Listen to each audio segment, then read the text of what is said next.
Hello and welcome to You've Seen It Before, movie reviews with connections in mind.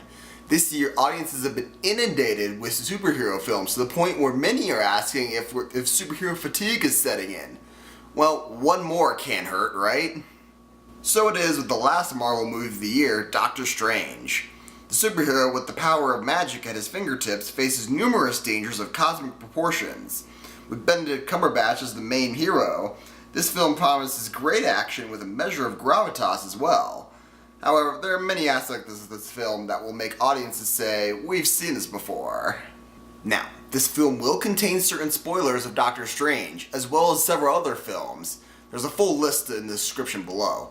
If you haven't seen Doctor Strange yet, or any of the films listed and want to wait until you have, stop the video at this point and come back later.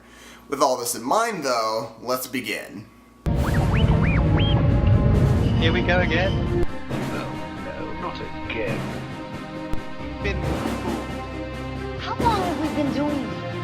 Once more unto the verge.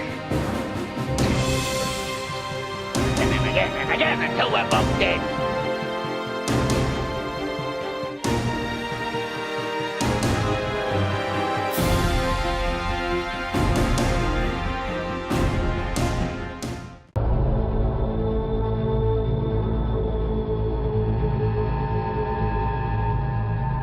You're a man looking at the world through a keyhole. You've spent your life trying to widen it.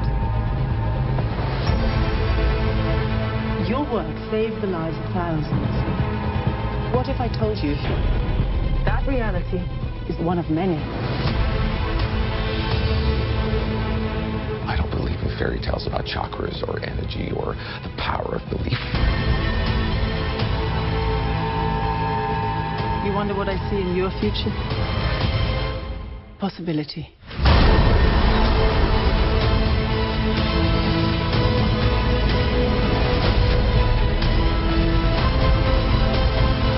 Why are you doing this? There are other ways to save lives. So much you don't know.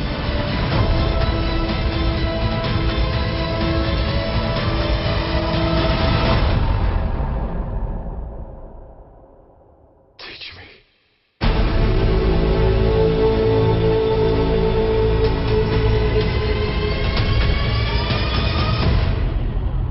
Doctor Strange is the story of Dr. Stephen Strange, a neurosurgeon who is beyond confident in his own abilities, too good to waste time in the ER.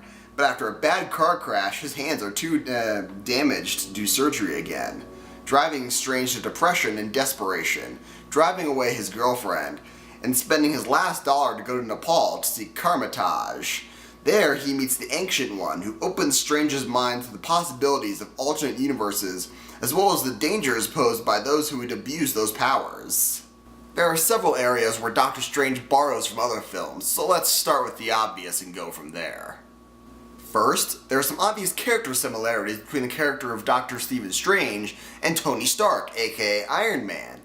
Both are geniuses in their fields, and both experience a traumatic event that brings them newfound power as well as a sense of humility. Both also have mentors who are not who he or she claims to be. This film also features a character who fights alongside Doctor Strange, but by the film's end, promises to be at odds with the main character in the next installment. This sounds familiar with Iron Man, but its resemblance is closer to Green Lantern. That film had a colleague of the hero character who, while Green Lantern did not get a sequel, promised to be the villain in the future installments. Next, this film's main villain is Dormammu, an ancient villain who persuades his minions on Earth, mainly Caecilius, to destroy the sanctums that protect Earth so that Earth can be brought into Dormammu's realm. As Caecilius describes it, a universe beyond time. This will sound familiar to those who saw the Avengers, where Loki used the scepter to brainwash humans with supposed knowledge and wisdom. As Eric Selvig states, Loki wants to show us a new universe. Finally, the defeat of Dormammu by Doctor Strange happens through use of Strange's use of a time loop in order to trap Dormammu and break his will so that Doctor Strange can persuade him to leave Earth alone.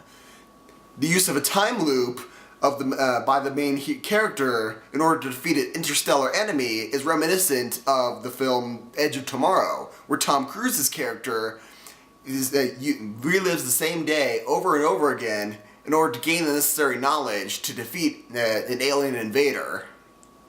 Now, there are some faults to this film. There's a fair amount of good-natured humor throughout this film. For the most part, it flows pretty seamlessly. Mr. Doctor, it's strange. Maybe. Who am I to judge? However, there are several instances where the playful banter goes on for a little too long, and the balance between serious and comedy gets disrupted. Also, this film's visual effects are great and worth seeing in 3D if possible. However, there are several instances where if you're prone to motion sickness, you should probably be forewarned. However, none of this detracts from Doctor Strange's greatness as a film and a superhero film, and there's nothing in here that would disappoint superhero fans or Marvel fans, and you should definitely go see this film. Just remember, though, that there's nothing new under the sun, and yes, you have seen it before. Until next time, thanks for watching.